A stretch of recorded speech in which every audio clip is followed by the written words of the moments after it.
ভাই পাকিস্তান তোরা এটা কি খেললি, মানে তোরা এটা কি খেললি না? ঠিক আছে ক্রিকেট খেলছ বুঝতে পারতাছি, কিন্তু ভারতের বিপক্ষে 61 রানের হার। ভাই মানিজ্য তো পাকিস্তানের না শুধু বাংলাদেশেরও চলে গেছে ভাই। তোরা ম্যাচটা বয়কট করছিলি ভাই, কেন পরে খেলতে গেলি ভাই? না গেলে তো বলতে পারতাম যে পাকিস্তান ম্যাচটা বয়কট করছে। ভাই 175 রান করছে ভারত 7 উইকেটে, সেইখানে পাকিস্তান করছে 114 রান 18 ওভারে। ভাই রে ভাই এটা কি খেললি পাকিস্তান ভাই?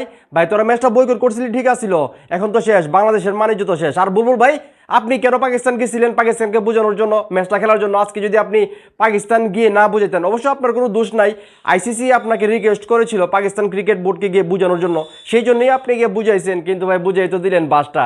পাকিস্তান যে এই ম্যাচ হারবে ভাই এটা তো আগে জানতাম না। অনেকেই বলছিল যে পাকিস্তান হয়তো বা ম্যাচটা হাইরা যাবে, কিন্তু ভাই সত্যি সত্যি 61 রানে হারছে ভাই। এই যে এত নাটক করলো, সিনেমা করলো, ম্যাচ বয়কট করলো, কি লাভ হইলো ভাই? এখন তো ভারতীয়রা ভাই আমরা পচাইবো ভাই।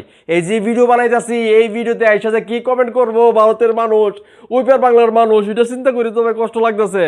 ভাই মাপ চাই ভাই, ভুল হয়ে গেছে ভাই, ক্ষমা করে দে।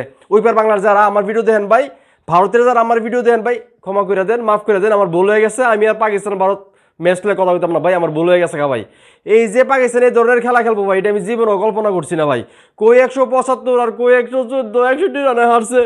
আরে বাবা রে বাবা, এটা কোনো কথা হলো? তো বাংলাদেশ বালা খেলতো ভারতের বিপক্ষে, বাংলাদেশ অবশ্যই বালা খেলতো ভাই। আমি আবারও রিকোয়েস্ট করতেছি ভাই, আমি যে ভুল করছি সেই ভুলের জন্য ভারতের মানুষ এবং যারা আছেন উইপার বাংলা যারা আছেন সবার কাছে ক্ষমা চাইতেছি ভাই। আপনারা বেস্ট টিম দুনিয়ার, এটা আবারও প্রমাণিত হইলো। ঠিক আছে, সবাই বলছিল যে আপনারা বলে জিতবেন, বিশেষ করে ক্রিকেট বিশ্লেষক যারা আছে সবাই বলতেছে যে পাকিস্তান হারবে, কারণ সবসময় পাকিস্তান বিশ্বকাপের মধ্যে ভারতের কাছে হারে। তো আমি ভাবছিলাম যে না, ম্যাচ বয়কট করছে পাকিস্তান, এবার আগুন নিয়ে মাঠে নামবে।